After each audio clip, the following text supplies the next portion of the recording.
Welcome back to Second Breakfast and the wide world of Dune. I am so excited for this episode. It's been a while. Yes, it has, because these are chunky books. So if you'll remember, we've done episodes on both Dune movies. We did 3 episodes for the first Dune book, because that one's broken into 3 sub-books. Then we did an episode for Messiah, and then about a month ago, we did an episode for Children of Dune. And now we're back for God Emperor of Dune. I was talking to some friends the other day about Dune, and they both stopped reading after this book. And I get that, yeah. because I think this one is by far the most difficult and the least accessible so far in the series. Unless you're me, because this book feels like it is explicitly and maybe exclusively written for me. Oh. Someone with a philosophy degree who likes... I mean, what I like to do in my own stories, you guys know I'm a writer, I like to dramatize philosophical ideas and concepts that I think about all the time. And that's what Frank Herbert's doing here. Better than I ever could. So let's jump right into it. Cool. I'm excited to hear about this. Yeah, and because Maggie hasn't read the book, I want to set the stage a little bit. This is fairly arcane conversation about this series anyway up until this point, but if you haven't read the books, best of luck. I've done everything I can. I've got 3 pages of notes here, so Sure. I've done my part. But the takeaway is you're not going to be spoiling big plot points. No, but I will set the table much more than I usually do, because this one is both more complicated and more simple than usual. Well, and at this point, because of the giant time jump, there are no more characters that I know anymore. I except for maybe a couple of weird things. Like I can't be like, oh, what's Paul doing? What's Jessica doing? Because we're thousands of years ahead in the future. So it's a lot more complicated. It's harder for a non-reader to grasp onto things. So. Right. So God Emperor of Dune is a remarkable magic trick. This is now the 4th rabbit Frank Herbert has pulled out of the same hat. This book is 600 pages long, and it is largely just the God Emperor, whose name I'm not going to say because I think that's sort of a spoiler. Okay. I'm just going to call him the God Emperor. Yeah, he's the worm guy. Right. It's him, and we'll get to that. It's the God Emperor, his chief of staff, that guy's rebel daughter, and a Ghola. Okay. And those are your main players in this story. Cool. And as a reminder, the Ghola is basically somebody who's been reanimated almost or cloned. So there's a group called the Ixians, and if you give them a corpse, they can take some cells from that body and grow you a new version of that person who has all... If you do the right thing and condition them the right way, you can unlock the memories of their original lifetime. So they're basically continuing from that point. Got it. And there's only one of these, this Ghola character. It's not like it's not Attack of the Clones, but you have this one character who, since Dune Messiah, which is where this idea was introduced, this character has lived and died and lived again and been reincarnated. And now the God Emperor just has like a standing deal with the Ixians of like, every time either I kill the Ghola or something happens to the Ghola, you just FedEx me a new one. Yeah, and I think an important note, we talked about this before we started recording, is that the new versions of the Ghola only remember the memories of the original person. Right. They don't remember all the intermittent Gholas in between. Is that correct? Yes, and this Ghola is one of our lead characters. Okay. And he is realizing that all these people talking to him who seem so comfortable talking to him, they don't know him. They know a different version of him. Right, because that he doesn't remember. Right, because all the Gholas are born with the lifetime of the original person who died. But they don't have the memories or experiences of the other Gholas. Yes, so very complicated. There's a weirdness there, the relationship with like these previous selves. It's a really fun way to jump into personal identity and like the continuity of experience. It's really fun stuff. Love that. But it also makes it accessible, I think, boiling it down to like a simple thought experiment. So your main characters are that. It's the God Emperor, the Ghola, Chief of Staff, and that guy's rebel daughter.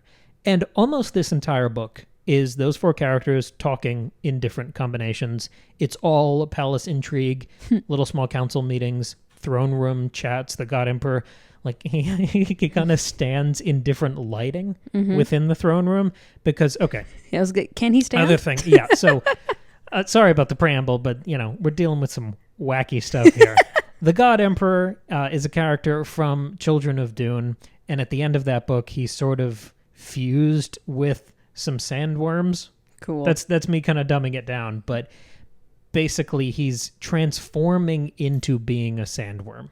The book calls it refers to his, and I quote, gross pre-worm body. Cam says the phrase pre-worm body about 3 times a day. It really amuses me. It's very funny. He's basically most of the way to being a sandworm, except for having a little human face poking out the front where all the teeth will eventually be. Ew. So he's on his way there to becoming a worm. That's very fun. And he's got all these plans for why. But it has enabled him to live an incredibly long time. Okay, yeah. So most of the story is the weird God Emperor worm guy, the Ghola, the chief of staff, and his rebel daughter. Very cool. There's a little bit of action, minimal but memorable action. There's almost no desert because Arrakis has changed in the course of time. Okay. And there are no other worms left. And there are no Fremen.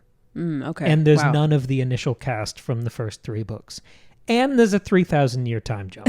Wow, that's a lot. I mean, if you just put one of those in a sequel, it would be called a massive risk or a curveball. And this is like a full 180 almost. Never mind all of them. Yeah. I mean, you're going into the book, and you can tell from the blurb in the back of the book, it's like 3,000 years, but what? Huh? Excuse me? So you're going in knowing no one. You should be comfortable with the cast in the 4th book in a series. Yeah, right. Like, all my faves are back, you know? And you know the God Emperor and you know the Ghola, but are they even really people? What are they? Right. Are they your original count? character anymore? Yeah. Right. And we're thrust into this 3,000 years on. We're in this long nightmare piece led by the God Emperor and his gross pre-worm body.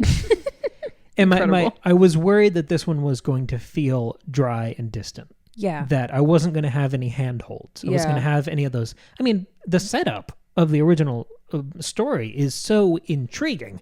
Yes. The Fremen and the desert, the worms.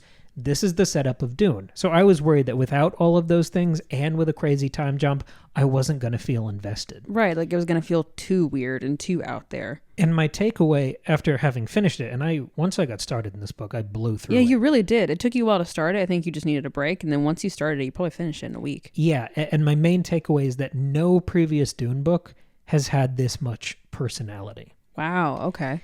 Which I think is because we're dealing in a much tighter POV. There are some chapters that the God Emperor is not in, but those all have those little chapter quotes from him. So he still has a presence. So he's still there. And in some way or other, every conversation in this book is about him. Wow, okay. So you're incredibly tight on him. Interesting. And he is interested in one thing, and one thing only. Philosophy. Oh, This is why it's just for Amazing. Me and my pre-worm body going deep on philosophy with the God Emperor. And it's not just that he asks questions. It's the provocative situations that Frank Herbert sets up for him to toy with. And there are all these lines and quotes that you could, I was writing these down on my phone, any of these we could do an episode on. In one chapter, you'll have lines like, all rebels are closet aristocrats. Or the art of government is the mastery of chaos. Mm-hmm. Or there's one, I'm paraphrasing now, saying prisons only exist to maintain the illusion that courts and laws are effective. Oh, jeez. All of these things that you could chew on forever. Yeah, right. That's just provocative. Yeah, deep you questions. could spend a lot of time on that, and he just fires those off into the void. That's awesome. But it's because he's had so much time with this mind and experience. Oh, sure. Yeah, because he's 3,000 years old or whatever. Right. Yeah. And a little lore from Children of Dune. He basically, in the same way the Reverend Mothers have all of the life experience of previous Reverend Mothers, so they have all these other lives and lifetimes Lois within Lowry them. style, yeah. The God Emperor has that with many, many more people. Oh, okay. It's an expansion of the prescience thing. Okay, wow. So basically, he's had the time and the diversity of thought within his brain with all these lifetimes back to the beginning of a past recorded history that he's been able to settle some of these disputes within himself. Cool. It reminds me of the jump between Dune and Messiah, where we end Dune sort of in the same way the second movie ends. And then in Messiah, we're going to pick up 12, 15, whatever it is, years later into Paul's reign where he's not a good guy anymore. Yeah, right. In the same way, now that we've jumped 3,000 years into the God Emperor's reign, you see how Frank Herbert always pushes the boundary further with each new book. He's always testing himself.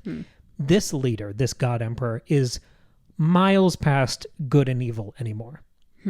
He's past those sort of questions of morality. He's very clearly evil in the things he does and the way he discards people and civilizations. He's got this massive empire, and we see how he can crush people who oppose him. Yeah, I mean, if you're a god emperor, it's unlikely that you're a good person. So. Exactly. Like by definition. And it's all these little peeks behind the curtain. Like the mask will slip and someone will reference all the historians he killed for reporting on things the wrong way.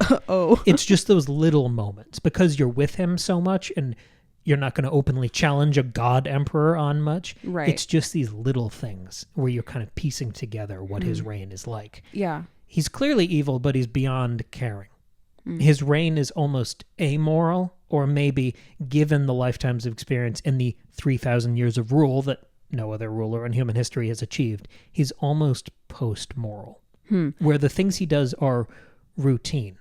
And in the same way Paul talked about the golden path, remember that was sort of introduced in the second movie? Yeah. And that's sort of this one, if you do all these things the right way, humanity can survive. And that becomes an ends justifies the means conversation for how many people can you stamp on and destroy for what does that even mean, the golden path? Sure. The God Emperor has been walking lockstep down this golden path for so long. He's on this solitary autopilot that he will do anything for those ends. And we don't really know what that means. And the same way we're following those breadcrumbs for his temperament, we're trying to discover the extent of the golden path and what it will require. And you get that through the course of the book, but I don't want to spoil that part. Yeah. A quick question. Yeah. How does this at all make you, like, when you look back on the impact of Paul and his journey and what and who he becomes over the course of, I assume, just Dune and Dune Messiah and maybe children. I don't know how long he survives. Does that sort of affect the impact of what he does? Does it make his fall feel kind of lame and lackluster or unimportant in comparison to what's happening with the God Emperor? No, if anything, and this is why I really marvel at these books, it enriches it. It establishes this lineage and continuity. So he's like simultaneously upping the ante and like increasing the stakes and going bigger and bigger each time, while still not, by comparison, reducing his earlier stuff. Right. If anything, it enriches the earlier stuff. That's pretty impressive. There's more resonance. That's cool. I end all of these books desperate to read the next one, but also incredibly eager to go back and read the other ones again. And it's because this is, even the way I set that up of the jump between Dune and Dune Messiah, a jump into a tyrannical reign, what does that look like here? You're jumping 3,000 years into a much more powerful reign. Yeah. So you are building on that foundation. But because the God Emperor has spent so long in his mind palace, he's got some advisors and sometimes they try to moderate him. But if you're going to be alive for if you're 3,000 years into your reign, all of your advisors, they come and go. Yeah. You are the only constant. You and your golden path are the only constant. Of course. So he's detached from everything. He's had so much. He talks about, there's this one moment where he's trying to explain his perspective on things. He's like, I have spent years thinking about things that most people just glance at and move past. He says he spent all day looking at a guy on a bench and just learning about everything. And he's like, I think this guy's distantly related to Stilgar because of the way his neck's moving. And he's probably right. Like at that point, you don't even doubt him. Yeah, cool. He's so detached from even academic abstractions that, yes, you can condemn him for the bad things he does. Same thing you can do with Paul. But you are also endlessly fascinated with his character. Cool. And his perspective. Same thing as Paul. And it suggests to me that the God Emperor is impossibly more lost or gone than Paul, because he has had 3,000 years of running down this path, where Paul didn't have nearly that much. Yeah. There's more time for atrocities to build up, but also to detach from the rest of the world. And this is where I think you could lose touch and get way too into the weeds and into abstractions and him just reaming philosophy for pages and pages. Yeah, because that can get dull and like, okay, we get it. Of course. It's almost... It moves from being a story to just a hypothetical. Yeah, and then you lose interest. And that never happens. And I think Frank Herbert is very aware of when the story could drift off the path there, where he could kind of run off the road into the weeds there, which I would still follow him. But I think most people wouldn't. Yeah, right. And you get moments where the God Emperor's enemies almost humanize him. where they challenge him with certain things. He's presented with things I don't want to spoil that reveal an unexpected or dormant sentimentality. Or he talks about feeling the capacity to love again, and that he thought that he lost that capacity. And you're not quite sure, did he try to kill that within himself? Or did that just sort of numb over the centuries? Yeah, right. Because everybody he loved at one point, like, will die as he continues on. Exactly. And, like, then you naturally just stop wanting to love, and then you've got all this power. So that makes sense. As the story goes, it becomes much more a mess of his internal emotions than about him playing out these philosophical ideas. Interesting.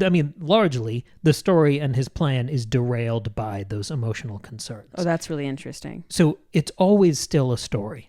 Cool. Always. It's not a screed, it's not a text, it's not a treatise, even though, again, I would read that. Right. And it's a character-focused story, too. Exactly. It's not just, here's some philosophy, here's some cool plot. It's, here's a really interesting character study, which, for me is like my favorite thing. Me too. And the God Emperor himself may philosophize all the time, but he's still a character, first and foremost. He's not a mouthpiece. Yeah, cool. So I want to go back to this Dune/Dune Messiah comparison, because I think that's a good way to situate this book, because it does feel like the capstone of these first 4 books. I know we're going to move into new territory with the last 2 books, Heretics of Dune and Chapter House Dune, but this one feels like the culmination of the ideas we've played with in the first 3. And minor structural spoilers here from Messiah. Okay. That story begins with Paul is kind of out to lunch. He's off on this plank on his own, golden path, staring at he's doing his own thing. Yep. And we start Messiah with a group of his advisors who are plotting to overthrow him. Oh, yeah, you told me that when we talked about Messiah, yeah. And that's why I talked about like Shakespeare's Julius Caesar and all these kind of fall of an empire, palace intrigue. And I think that's why Messiah is so cool and so theatrical. But it always presents these questions of past as precedent. Because the first chapter of God Emperor of Dune is someone trying to steal something from the God Emperor that might be the key to bringing him down. Cool. Okay. So just in that kind of structural echo, Herbert is immediately forcing us to question the patterns of history. Yeah, right. When you go to his advisors, you get this little pinprick wrinkle where he adds in, like Dr. Yue in the original Dune book, we get a spy in the inner circle. Yeah. So now, right after you get Dune Messiah echoes, then you're thinking about just Dune again. Yeah. And you have all of these structural frameworks kind of echoing back on you. Every book, and I said this before, every book in this series folds back on all the others. Yes, right. That seems like it's a really big interest of Frank Herbert's in this series. And you've talked also about, I can't remember if it was Messiah or Children of Dune, but there was something about referencing historical figures in the past and even Messiah. like our own historical figures, like in our earthly history, and thinking about how things repeat. And there's a really big fascination, I think, with that. So that's cool to bring that into here and to make his own previous books part of that history. That's fun. I'm so excited for you to see those references in the movie. That's why I didn't spoil them. Thank you. But yes, every new book is in effect a retelling of the original book and of the other books. Every new book is a response to those other books. It's a sequel and a prequel. It's an origin story and an inevitable conclusion. Every Dune book has a couple new wrinkles that compound all of these effects. The conversations these books have with each other, I have never seen anywhere else in fiction. But he's even playing in new territories. There are these experiments in form in this book, where most of it is conversations or basically the narration following someone as they go do something. But then you get these little chapters that are like historical transcripts. Or you get a chapter that basically reads like the transcript of an email, flashbacks to 50 Shades of Grey, where you get these reports from the Bene Gesserit of like what they're keeping tabs on. Their little State of the Union, them talking about the economy and who they need to keep open tabs on right now. But it's presented as a first-hand source. Wow, cool. So you're expanding the form with every book that expands all the other books and this universe. That's so cool. And I talked about this a lot with Children of Dune, that I felt this haunted familiarity. Because I think Dune and Children of Dune do this operatic family regime change sort of story, and then Messiah and God Emperor are the response books that test those regimes by jumping into the future and showing us what happens. Cool. They're the couplet closers. I was gonna say, so you've almost got like a series. You've got like two duologies, basically. Mm-hmm. Like this is the before and this is the consequence, and then you do it again. That's cool. But it doesn't just mean that I'm reminded of Messiah. Right. I've already talked about all the echoes I feel from Dune and of Children. Yeah. Because more complicated than that. It's more intertwined than that. Yeah. Right. And it's all three books are happening in this fourth book. You've got the Shakespearean tyrant lost in a soup of emotion and isolation. It's all these like, wow, it's really lonely at the top, but also because you're so aware of the cycles of these families and these different factions, you're always waiting and wondering to see if history will repeat itself. Of course, yeah. You're waiting for the axe to fall. So you're developing an instinct about these different regimes. It almost feels like, I mean, you're learning. You're being trained. You're understanding the sensibilities of these different players. And that makes the world feel real because it feels like a real living, breathing thing that you can come to understand. It's not just a random series of things happening on a page that the author thinks is cool. It feels like it truly exists. And that's the most impressive way to world build, I think. Yes. And then you get these moments of gorgeous payoff. I was flashing back to our discussions because I think that's how I'm really making sense of these extraordinarily complicated books. Remember I talked about it was one of the first two books within the first Dune book. It was like, this one is just teaching us about worms. And then the next one is just teaching us about water. Yeah, I remember you Remember said that. we talked about that? I remember that, yeah. Now that we're 3 books later, if I'm paraphrasing here, the protagonist is a worm who has terraformed the planet with water that is lethal to him. Okay, cool. Yeah. So Herbert is not only coming full circle, but he's going further. Yeah. He's calling his own bluff. He's testing his ideas and theories. It enriches what came before, and it compounds everything into the current moment. That's pretty great. If you gave me a lifetime to just outline these books, I don't know if I could do it. Yeah, Never mind writing them. I know. Writing them coherently and engagingly. He really... I'm so glad we're doing this in real time because Frank Herbert is absolutely in my top 5 for all writers of all time now. That's has awesome. To be. I'm so happy for that. It's fun to catalog because usually when we do these episodes, it's like, oh yeah, I've loved this guy forever. Right. And I'm used to that opinion. Right. It's nice to have a new one. I mean, the way that you fell in love with Sapkowski as we read The Witcher, I think you liked him better than I did. I really liked him, but I think he's one of your top guys. I'm really enjoying like bottling that euphoria. Yeah. Yeah. All right. Time to move into the fun part. And this, I took my time doing the notes for this because I wanted to keep it clear. I appreciate that. More than anything else, more than any other Dune book I've read or any other novel I've read, God Emperor of Dune remarkably captures an experience I've been thinking about and grappling with for years. Oh, okay. It's the feeling I get from reading Nietzsche. Ooh, okay. And here I mean, of all of his books, mostly things like the gay science and it's not what you think. It's not that. and Human, All Too Human. Okay. But it's basically all the other ones, Twilight of the Idols. Sure. It's all of them. Yeah. And they feel more written and rambling and personal than any other philosophy. Yeah. Okay. No other work, and I've read most of them. No other major philosopher feels so intimate and conversational and messy and confessional, or sometimes it feels like what we would now think of as a podcast. Sure. Where he's working through a thought in a very informal paragraph. Right. Well, he feels like a real person trying to work through big ideas and not like some guy who thinks he knows everything, just stating everything as absolute truth, you know? But there's also a genuine feeling of madness and someone being completely trapped in their own head. Wow. There's a feeling of tyranny and hostility and declaration. There's an intensity to Nietzsche that I've never found anywhere else in philosophy or really any other writers. It is transcendent. It's contradictory. You can just struggle with lines. And in the same way I highlighted a couple of the one-liners that the God Emperor farts out, I think Nietzsche is the master of the epigraph. There are whole sections of the book. Some of them are like, in italics, he'll introduce a topic and then just go for a paragraph or two.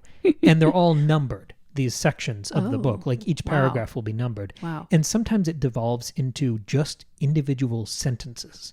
And he will cover dozens of topics in a few pages with these ridiculous, absurd, over-the-top, completely overconfident, just declarations. But you could spend months chewing on any of them. So these are just in the character's head? He's just kind of thinking about this That's stuff? Nietzsche. Oh, I'm sorry. That's misunderstood. Nietzsche. Oh, wow. Okay, That's cool. numbered like that. Okay, where cool. you'll just jump from topic to topic. So it'll go from feeling like quiet thoughts that someone's sharing with just you, where you can almost feel him like whispering through the years. It'll go from that to feeling like absolute madman ravings that are being carved into stone. Wow. It is rocky. It's difficult. It's aggressive. It's hostile to you. It's these musings shot out into the void of history, of philosophy, and human thought. And every time I sometimes I just pick up Nietzsche and just flip to a page, pick something, chew on it, put the book back on the shelf. Like, I feel like that's the best way to engage with it. Yeah. Because if you read a ton of it at one time, it just kind of blurs out. Sure. Because it's too much. But I also think the way you're describing it, the way that the style kind of changes from like, I'm, this kind of like vague thought to like almost like this like mad way of like aggressively declaring something. I think if you understand that spectrum of style and I guess confidence in his writing, then when you are reading it, no matter what section you're on, it makes you, I think it adds a little of like questioning and criticality to the way you interpret it, as not just, okay, well, Descartes said this, so I'm going to take this as his one, thesis, and that's his way of thinking of things, in a solid factual way, versus this is like, well, I've seen the journey he's been on and the complexity that he's dealing with in his inner monologue and thought process. So it makes you just approach things with a level of humility and nuance, which I think you need for philosophical writing. Descartes' an interesting call out there, because I think he's one of besides Nietzsche, he might be my favorite, most personable philosopher. So much of modern philosophy is just dry, crusty, inaccessible nothing. And I think you need you need some crazy to do this. Sure. Try picking up Immanuel Kant and getting anything out of it unless you're a little off your gourd, because you have to follow them so far out on the limb that there's no sense of reality. Nothing feels concrete. You're following a couple accepted definitions and terms, and you're 15 layers into a hypothetical. There is something almost transcendental about it. Things are like echoing down a phone line that's unplugged. It feels sort of haunted and desperate. It's someone pleading with you, trying to explain their understanding of the world. It's curious, it's relatable, it's troubling, and I think with Nietzsche more than most, it feels eternal. I like that. So that grappling that I just sort of illustrated about how I feel when I read Nietzsche, that is exactly how the God Emperor is written here. Cool. In his conversations, in his close third-person narration, and in those chapter quotes that sort of haunt every other chapter. We're spending so much time with him. It's affecting. It's transformative, I think, to this whole world, where, yes, he's introduced in Children, and he's the main character here, but now he feels like by far the most important and present character in this entire series. Yeah, that makes sense. Where it should be Paul. Yeah, right. But again, and yet somehow it doesn't make Paul feel unimportant, right? That's pretty cool. I wrote down a couple lines from God Emperor that felt right out of Nietzsche. Okay, cool. And these are ways in which the God Emperor is described. He's referred to as an angry god. And that reminds me of sort of the tyranny that Nietzsche has within his works. Yeah. But also, it says the God Emperor is described as mortal foibles in immortal guise. Okay. Someone says that he likes to play with paradox. Yeah. Someone says that the God Emperor, quote, had become something else, not even human. Remember, one of the Nietzsche books is Human All Too Human. Yes, right, yeah. The God Emperor is described as the loneliest person this universe has ever seen. Oh, jeez. And when I talked about him like rattling through the void, firing out these provocative certainties, That's what it feels like. Yeah. Well, you also earlier talked about how over the course of the book, the God Emperor sort of starts to grapple more and more with his emotions. And it sort of, I get the sense that he unravels a bit. And so I wonder, does that sort of mirror that structure in Nietzsche you were talking about, where he like starts out, kind of hesitant or just vaguely thinking about things, and it just becomes more and more intense in his, not confidence in his ideas, but more just his like, I don't know, the intensity with which he's feeling his ideas, And if you know anything about the actual story of what happened to Nietzsche, things spiraled out. Okay. So the next thing I want to talk about is sort of given a larger example of what I'm talking about here. The God Emperor functions as sort of a walking thought experiment, even more than the way Dune Messiah played with the Ghola and talked about personal identity. You have Paul halfway through, this big reign where he's become this tyrant. So you introduce the Ghola character who's wrestling with personal identity. The echoes between those two storylines serve both. It's very good. Cool. Here you have a God Emperor. You have a walking God Emperor. Like you're dealing with the government stuff and the reign and all of that that's old hat for Dune.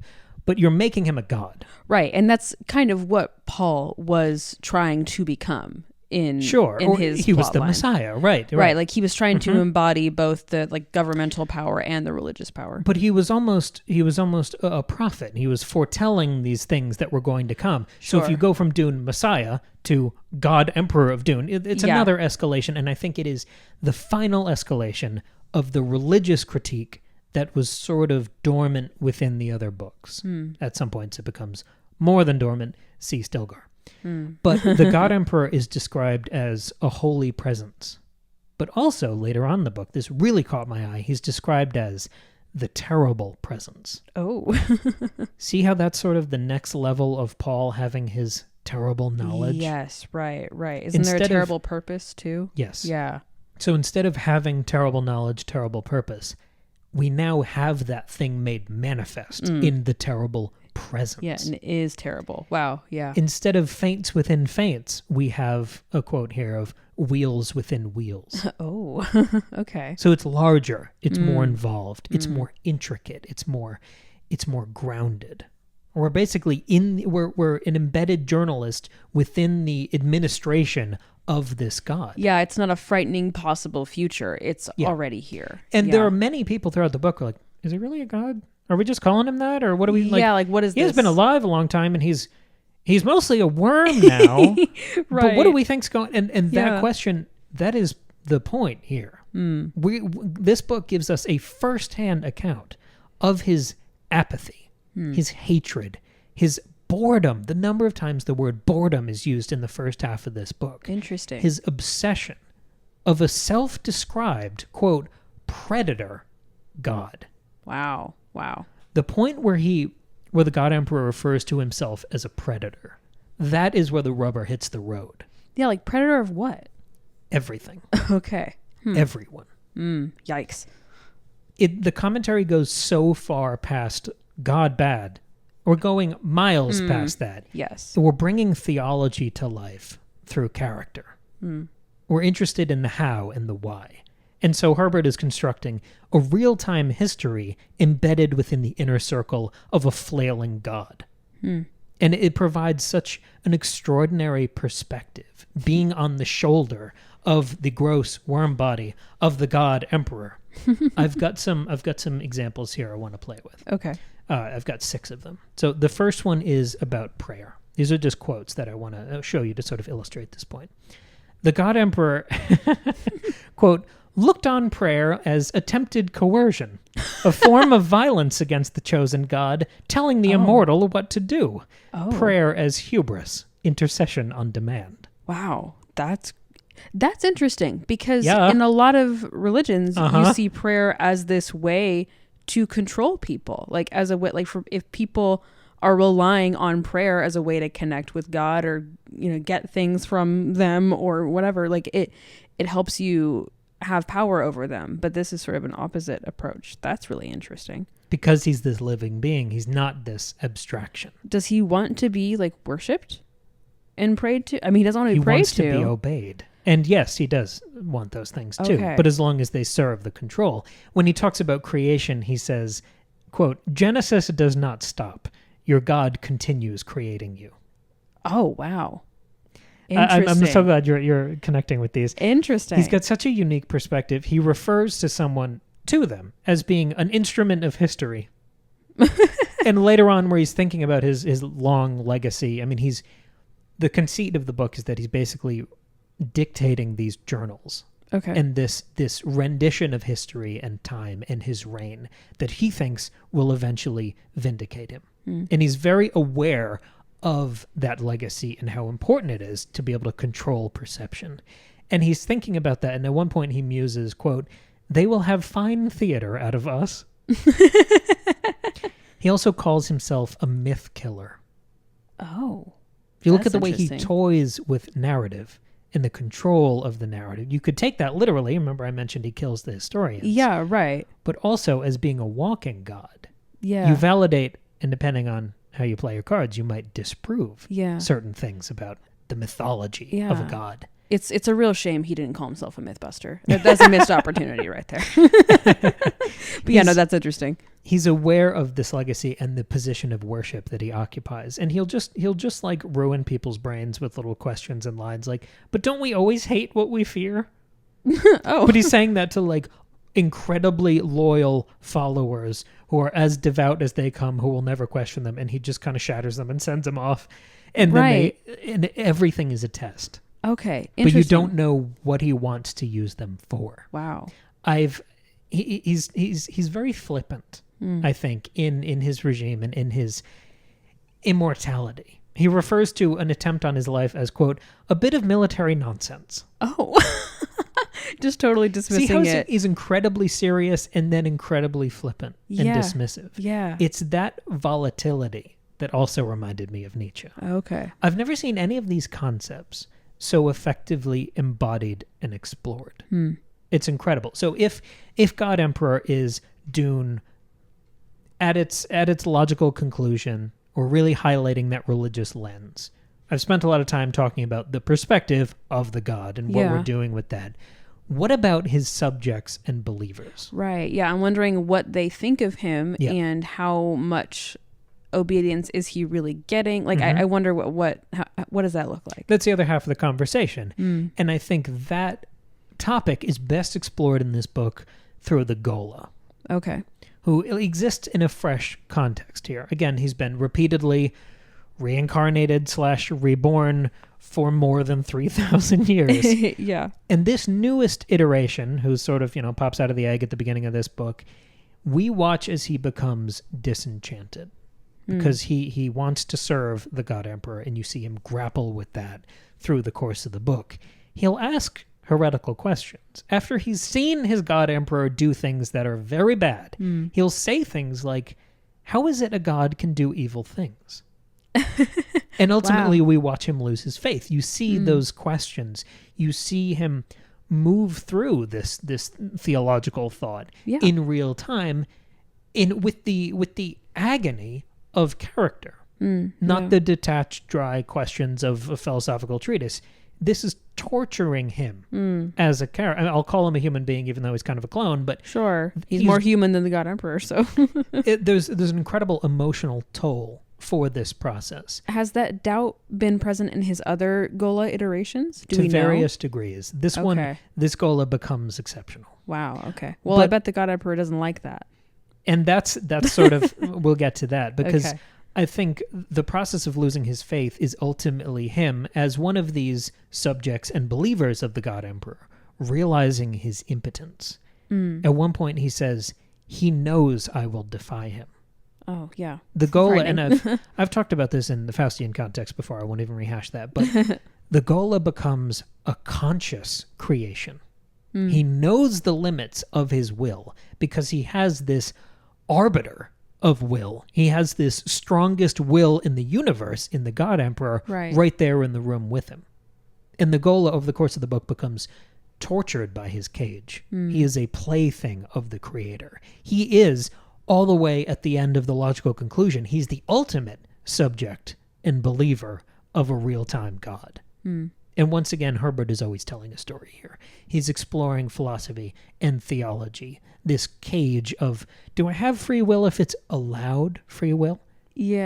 Can I be given free will? Yeah, if it's given to me, is it free? Can it be taken away? Yeah. What are the guardrails? Yeah. Mm-hmm. And exploring all of those ideas via character.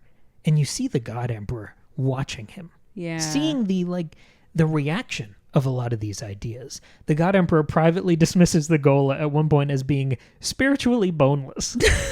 Nice. But again, for all of his monstrous thoughts and actions over 3,000 years, the God Emperor always brings the Ghola back. Right. Why does he keep doing that? Does he think it's going to work someday? And it's those little monkey wrenches that you catch on. Well, you can, I guess, morally condemn him, but how interesting is that to do in a book? Sure. You're trying to understand this lingering humanity.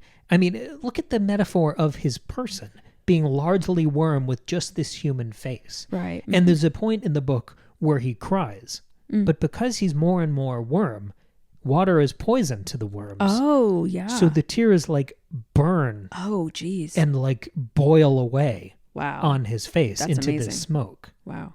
It's always wrestling with this humanity and emotional agony inherent in these philosophical issues. Yeah. So is it like he keeps bringing back this Ghola because he wants somebody to like him? Because it seems like, based on what you've said, the Ghola has become more and more, in each iteration, is more and more inclined to not be on the side of the God Emperor. He values what the Ghola did in his original human lifetime and the role he once served.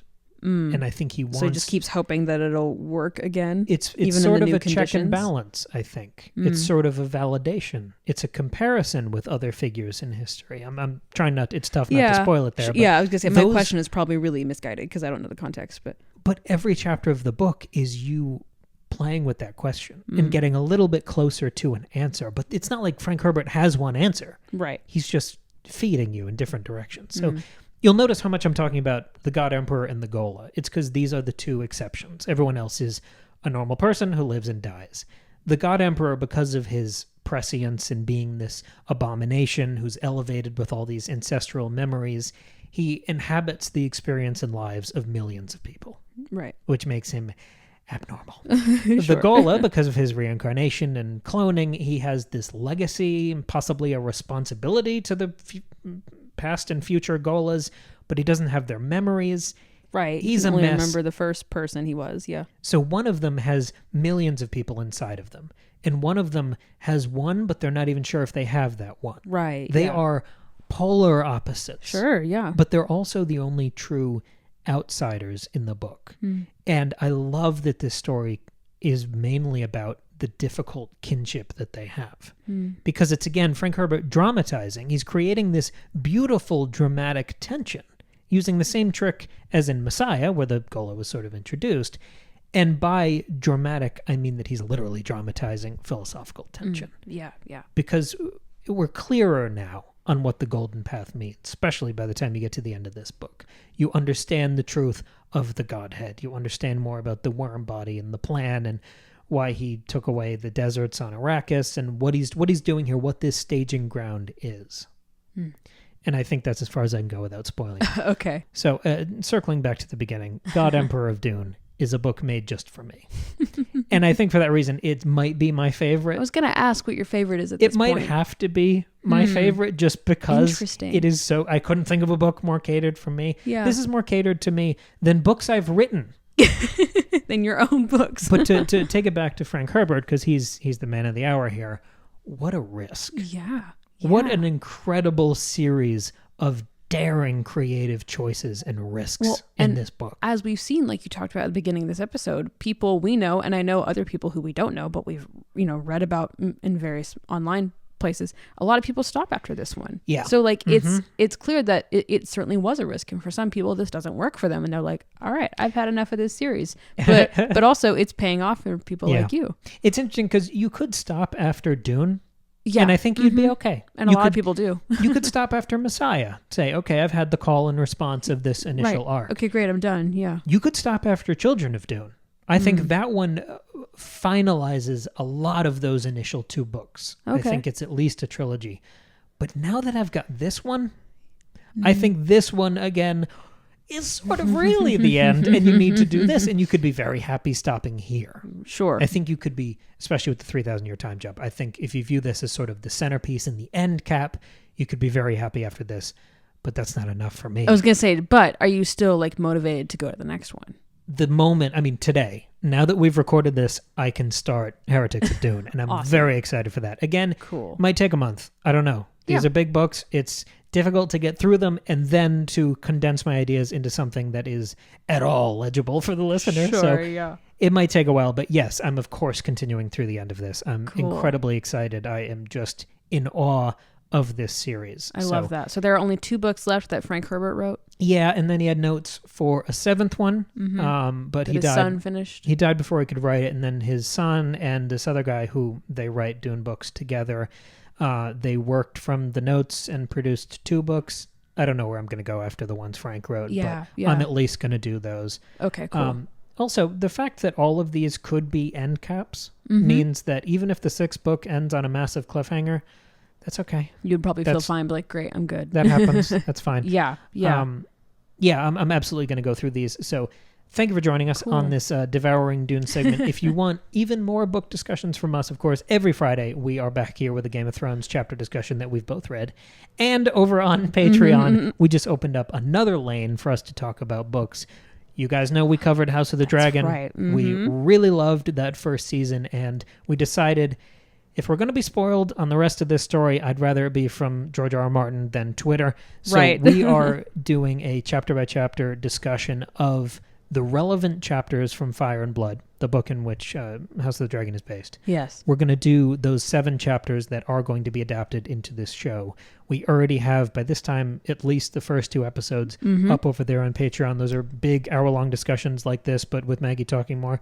Yeah, because I've actually consumed the content we're discussing. But I mentioned Dune in those episodes. Yeah, because you bring it up all the time. But like, it's relevant when you do. Those books are not, or Fire and Blood is not a real-time narrative. Right. It is a history compiled by a maester. And I think that real-time sort of history work being done there is interestingly similar and in conversation with what Frank Herbert is doing here. Totally. So there's absolutely a connection there for Dune heads to get more out of our discussions. Also on Patreon, if you're like, man, I've listened to all your Dune episodes and I want more, we did a bonus episode on Patreon about the David Lynch Dune movie from the 80s. So that was a fun discussion. So that's like our final Dune thing that you can find, as of right now. It's over there on Patreon. There's another one as well. I read Children of Dune on my Kindle and I hated the ebook experience.